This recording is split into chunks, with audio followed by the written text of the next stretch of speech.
అబ్బబ్బబ్బా! ఏంటో రండి రోజులు తొందరగా గడిచిపోతున్నట్టు అనిపిస్తుంది. మా పాపతో నాకు టైమే కుదరట్లేదు. తెలుసుకుంటలేను ఏ రోజు ఏంటి స్పెషల్ అనేది. అలానే జరిగింది రాఖీ పండుగ విషయంలో. నేనైతే మా చెల్లి, మా అమ్మ గుర్తు చేసే వరకు రేపే పండుగని అయితే గుర్తుపెట్టుకోలేదు.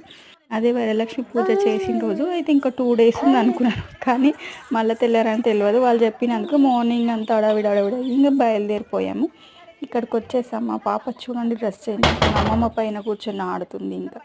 ఇలా ఉంటది తన ఎంజాయ్‌మెంట్. వాళ్ళ అత్తను టామ్ అండ్ జెర్రీ రోజు మా ఇంట్లో ఎలా ఉంటదో వాళ్ళ అత్తతో ఇలా ఇంగ ఏది సగబెట్టినా, ఏది తీస్తున్నా అది ఆడుతూనే ఉంది గుంజుకపోతుంది. మా మల్లి గారి ఇల్లంటే ఇలా ఎంజాయ్ చేస్తుంది. ఎందుకంటే అక్కడ రూమ్‌లో కట్టి పడేసినట్టు అవుతది దానికి.